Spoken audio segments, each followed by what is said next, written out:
느끼세요? 본인도 좀 그 내가 엔딩을 좀 장식하고 있다 요새 그 알에. 그래서 어떻게 낑겨 주셨네. 그 알 자리에서 특별히 하고 싶은 말씀이 있다면. 별로 무슨 말씀 드려야 돼? 그 화이팅? 그 화이팅?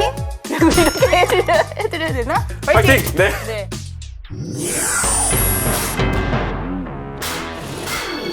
그 알잘 54번째 시간입니다. 오늘 모신 분은 요즘 그 알을 좋아하시는 여러분에게 익숙한 분이실 텐데 국회 입법조사처 입법조사관 허민숙 박사님을 모셨습니다. 어서 오세요. 이물체포제도 도입해야 된다고 생각합니다. 미국에서 1984년도에 도입된 제도예요. 캘리포니아주에서 자신의 미성년 자녀를 4년 동안 강간한 남성에게 1503년이 선고된 판결이 있어요. 자발적인 경우에는 어떤 경우에도 면책의 사유를 적용해주지 않는다.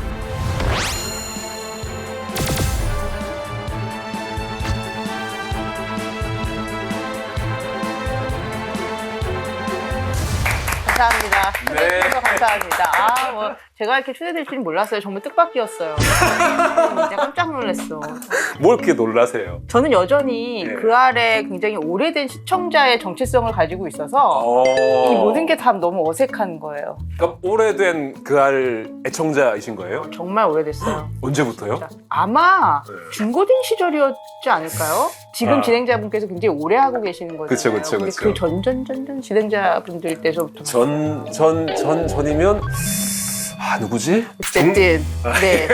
그래서 오래된 아주 애청자이기 때문에 제가 무슨 네. 뭐 그알 출연이나 이런 거 자체도 네. 지금까지도 그냥 어... 좀 익숙치는 않아요. 제가 다시 한번 소개를 드리자면 허민숙 박사님은 여성학 전문가로 현재 국회 입법조사처에서 입법조사관으로 활동하시면서 제주 중학생 살인사건, 오창 중학생 사망사건, 청주 삼단봉 살인사건 등 다양한 배차에서 가정폭력 및 성폭력 등에 대한 자문을 해주고 계십니다. 근데 이 국회 입법조사처 입법조사관 좀 긴데 예, 굉장히 좀 생소한 직업이에요. 네, 그런 얘기 많이 들었어요. 네, 도대체 일단 국회 입법조사처는 무슨 일을 하는 곳인 거죠? 의원 입법 지원 기관이라고 보시면 돼요. 그게 아주 뭐라고요? 정확해요. 의원 입법 지원 기관. 지원기관. 저희가 이제 300분의 이제 네. 위원님들이 위원회관에 계시잖아요. 네. 그래서 그분들을 지원하는 것이 저의 주된 업무입니다. 지원이에요? 저는 조사처라길래 막 조사하는 줄 알았어요? 네. 아니었어요? 근데 조사를 해서 지원을 해드리는 거죠.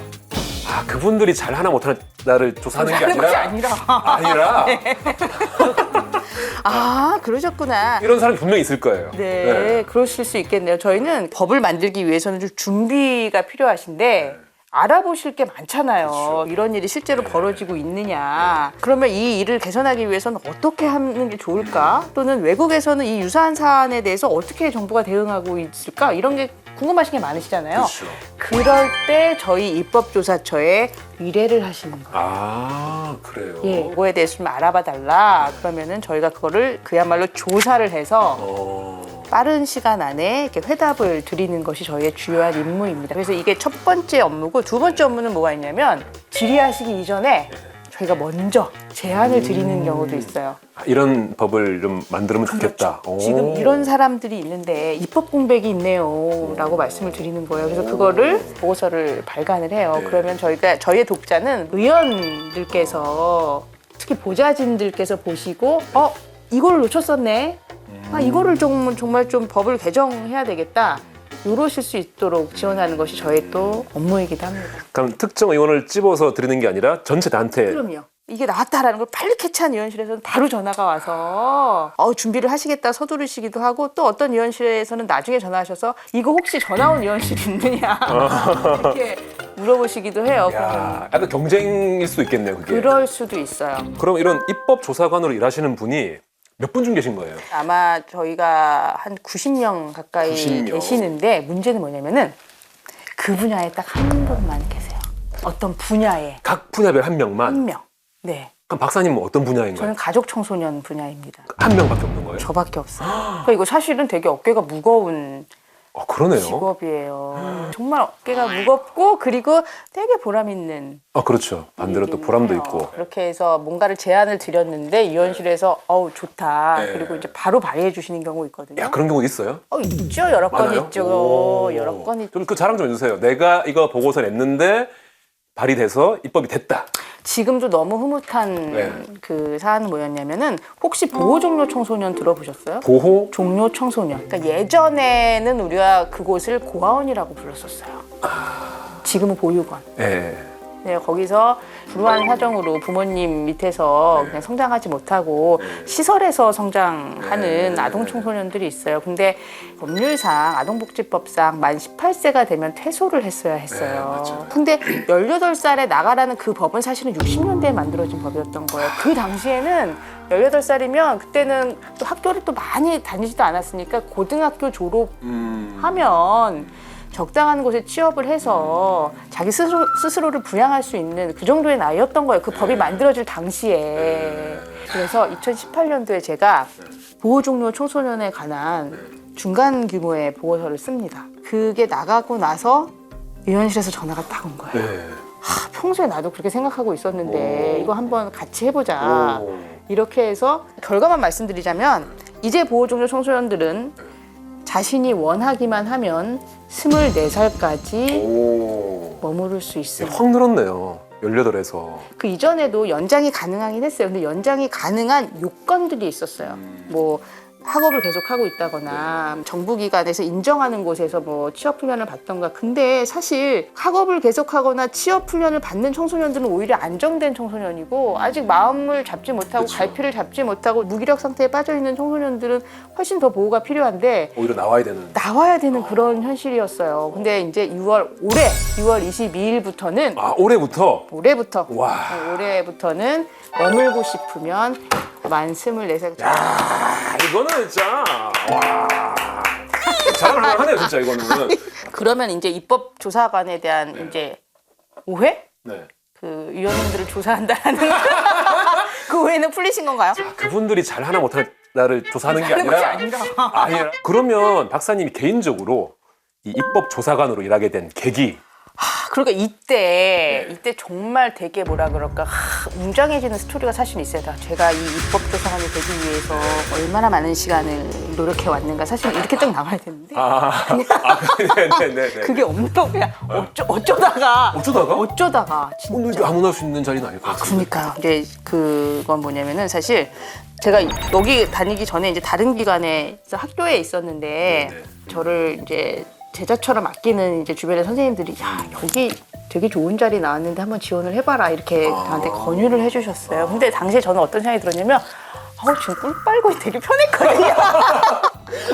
되게 제 맘대로 막 공부만 하면 되고 시간도 마음대로 쓰고 그래서 그 전 직장에서 좋았는데. 너무 좋은 생활을 하고 있었는데 네. 여기에 지원을 해보라고 그러시는 거예요. 근데 제가 네 감사합니다 하고서 그냥 안 할 수 있는 그런 분이 아니었던 거예요. 그래서 제가 그냥 그 선생님을 만족시키기 위해서 원서를 냈어요. 원서를 냈는데 지금 정확하게 기억이 안 나는데 42대 1이었나 47대 1이었나 그래서 너무 잘 됐다. 안 되겠다. 그렇죠. 선생님을 내 뜻을 거역하지 않고 떨어지고 그랬는데 그냥 붙어나가는 거예요. 그러다 보니까 이게 된 거예요, 덜컥. 야, 이거 자랑 같기도 하고 이거 몇 년째 일하고 계신 거예요? 저 지금 5년 정도 됐어요. 5년이요? 네. 그럼 그때는 굳이 내가 하고 싶지 않았지만 5년간 해보니 어떠세요? 너무 훌륭한 직업이라는 생각이 들어요. 처음에는 피디님, 제가 그 국회 본청에 그게 이제 여러 개의 기둥으로 이렇게 둘러싸여 있는데 그 기둥을 보면 어떤 생각이 들었냐면 넘을 수 없는 어떤 산, 막 너무 높아서 제가 아무리 열심히 일을 해도 과연 통과시켜줄 그때는 그래서 되게 무거운 마음으로 그 길을 오갔었어요. 그랬는데 시간이 지나면서 성과가 나타나기 시작하니까 이거 되게 재미있고 되게 소중한 일이구나. 그래서 제가 뭐 언제까지 있을지 몰라서 좀 열심히 하려고 하고 있어요. 근데 박사님은 이제 미국에서 여성학 박사 학위를 받고 여성에 대한 폭력을 주로 연구하셨다고 들었어요. 이런 여성학을 전공하게 된 계기가 있을까요? 또 그 질문 되게 많이 받았어요. 여성학을 왜 했냐. 근데 제가 답변을 늘 드릴 때 망설였던 게 뭐냐면은 누구 좋아하면 이유를 대실 수 있어요. 누가 좋아. 아, 너무 좋아하면 되게 힘들죠. 그래서 참 이유를 되게 힘들대. 왜 공부했지? 근데 왜 공부했냐면은 그냥 끌렸던 것 같아요. 제가 이렇게 되면 또 나이가 나이? 90년대에 예. 그때 한창 이제 막 이제 페미니즘이 한국 사회에서 되게 열풍이었던 시기가 있어서 저도 그때 좀 재밌게 그 관련 서적들을 읽었고 그때 또 유명한 굉장히 큰 사건이 하나 있었어요. 그래서 그 사건을 보면서 저런 사람들 좀 돕는 일을 좀 하고 싶다 뭐 이런 생각이 들었었는데 어떤 사건이죠? 김진관, 김보은 사건. 아, 알죠. 그것이 얼마나 다뤘었던 사건인데. 예. 정말 마음 아픈 사건이었죠.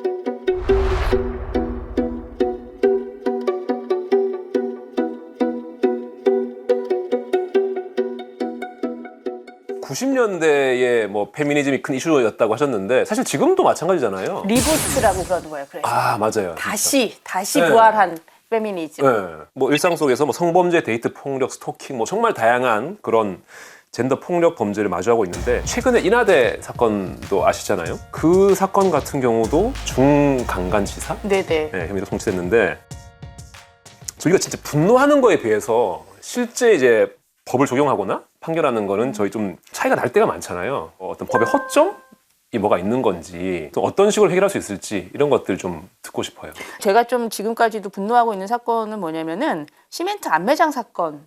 아마 그 아래서도 다뤘던 것 같아요. 그래서 동거녀를 숨지게 하고 그것도 모자라서 범행을 은폐하려고 묶고 시멘트를 발라서 절대 발견되지 못하도록. 근데 그 가해자가 잡혔죠. 근데 3년형을 받습니다. 그 살인을 하고 살인을 하고 시신을 유기했는데 그렇게 유기하고. 했는데도 유기하고 더 질이 나쁜 게 뭐냐면 차라리 반성도 안 했어요. 어떻게 했냐면 주변인들을 찾아다니면서 걔 봤냐? 내 돈 갖고 도망갔는데 걔 보면 꼭 나한테 말해줘. 이런 가증스러운 면모를 보인 자에게 우리나라의 법의 심판이 3년형. 3년 나오죠, 근데? 이게 그때 판사가 줄 수 있는 양형이 3년에서 36년이었대요. 근데 3년을 줘버린 거예요. 그래서 저는 제가 어떤 치욕감을 느꼈어요. 모욕감. 근데 피해자가 느낄 그 모욕감. 저는 이렇게 폭력으로 죽는 여성들이 뭐가 너무 슬프냐면 맞아 죽는다라는 게 너무 아프고 슬퍼요. 그러니까 숨이 끊어질 때까지 맞는다, 사람이. 동물도 그렇게 하면 안 되는 거잖아요. 그렇죠, 근데 예. 사람이 근데 맞아서 사망한다라는 게 너무 아프거든요. 근데 그런 피해자에게 너의 목숨값은 그냥 가해자가 3년 정도 처벌하는 게 다야라는 그런 판단이 내려졌다라는 거에서 그건 너무 네, 정말 분노했었어요. 근데 그것의 위험성은 뭐냐면 그 사람이 조사받는 기간 동안에 이미 형을 살았기 때문에 뒤에 되게 짧은 형기만을 남겨두고 있었어요. 최종 선고가 났을 때는 30대였거든요. 주변에 있다라는 얘기예요. 그러면은 불특정 다수의 여성들이 위험에 빠질 수 있죠. 왜냐하면 폭력이라는 건 상습적이어서 때리는 사람이 다른 사람을 만났을 때 다시 때리거든요. 근데 그런 것들의 위험성을 생각하지 않는 판결, 그리고 그런 판결에 어떤 기반이 되는 법률, 그런 점들이 아직 이 젠더 폭력 관련 법의 허점이다. 그러니까 이 얘기를 사실 계속 나왔던 얘기들인데 저한테 너무 진부한 얘기예요. 네, 저희도 사실 뭐 그 알을 통해서도 많이 했던 얘기고 맞습니다. 근데 이게 여전히 해결되지 않고 있다는 게 그래도 지금보다는 나아질 거라고 좀 희망을 가지면서 그럼요. 예, 네. 지켜봐야겠죠. 그것이 알고 싶다에 박사님 출연하신 회차를 네. 찾아봤어요. 네네. 보니까 첫 출연이 2018년에 방영했던 그와 그녀의 살인 무게. 네, 아주 선명하게 기억나요. 아, 기억하세요? 네. 제가 2014년도에 쓴 논문이 네. 계기가 돼서 출연을 하게 됐어요. 이때 이걸 다루신 거예요. 가정폭력으로 남편이 아내를 살해했을 때의 형량과 가정폭력 피해를 수십 년 동안 입다가 이제 더는 못 참겠어서 좀 가해자를 살해하는 사건들이 있어요. 이때 있죠. 그 형량을 비교한 논문을 제가 2014년도에 살인과 젠더라는 논문을 썼었어요. 그래서 이것이 이제 그 계기가 돼서 제가 그 안에 출연하게 됩니다. 야, 그 기억나세요? 그 섭외 왔을 때 뭐 전화로 왔나요? 네, 전화하시는 거죠. 아마 작가 선생님이 전화하셨겠죠. 말씀드렸다시피 제가 굉장히 오랜 애청자인데 너무 신기한 거예요. 오시겠다고 하니까. 그래서 뭐 담담한 척 했지만 뭐 이런 일이. 아니 근데 그 박사님이 이제 좀 그것이 알고 싶다에 출연을 하시잖아요. 최근에 좀 많이 하시잖아요. 네. 하면서 조금 이제 박사님이 발간하는 보고서가 그 전에 비해서 좀 더 좀 반응이 좋다거나 인기가 있다거나 그러진 않나요? 그런 느낌적인 느낌이죠. 있어요. 약간 있어요. 약간 있어요. 네. 있을 것 같아요. 네, 왜냐면 이제 보좌관 분들께서 이제 전화하시면서 정기적으로 체크하고 있다. 됐는지 안 됐는지. 정기 구독하겠다. 이런 거. 이런 말씀 해주시는 분들이 가끔 계셔서 가장 최근에 발의된 건 또 있잖아요. 그 청주 여중생 사망 사건 있잖아요. 네. 분명 여중생들이 이제 그 친족 성폭력. 그래서 그것과 관련해서도 보고서가 나가자마자 법률이 발의가 됐어요. 그 내용 그대로. 와 진짜요? 예, 뭐 아직 통과는 안 됐고 이제 논의를 기다리고 이제 본회의에서 통과되기를 바라고 있어야 되지만 빨리 해야 되겠다. 서둘러 주시니까 정말 너무 감사하죠. 야.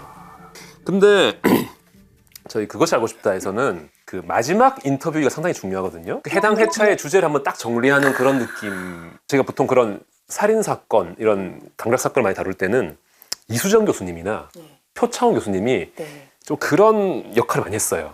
마지막에 좀 인상적인 어떤 인터뷰로 딱 해주신. 근데 요새는 보면은 허민숙 박사님이 거의 엔딩을 많이 장식하시거든요. 그래서 저희 팀 내에서는 박사님을 엔딩 요정이라 불러요. 아 진짜요? 네. 나오시기만 하면 엔딩이기 때문에. 좀 느끼세요? 본인도 좀 그 내가 엔딩을 좀 장식하고 있다 요새 그 아래. 저는 이렇게까지는 좀 생각하지 못했고 그냥 어떻게 낑겨 주셨네. 이런 느낌으로 보고 있습니다. 아니 되게 근데 항상 나오실 때마다 임팩트가 있었어요. 저는 박사님께서 그 아래서 코멘트 해주신 것 중에 1309의 청주 삼단봉 살인 사건에서 그 강압적 통제에 대한 경찰 수사를 다루면서 영국 경찰들은 완전히 다른 질문을 한다. 두렵습니까 지금? 이게 첫 질문이다. 저는 그게 너무 인상적인 거예요. 현장 가서 두렵습니까? 라고 먼저 물어본다는 게 되게 저는 생소하기도 하고 그래 저게 먼저지라는 생각이 되게 들었었거든요.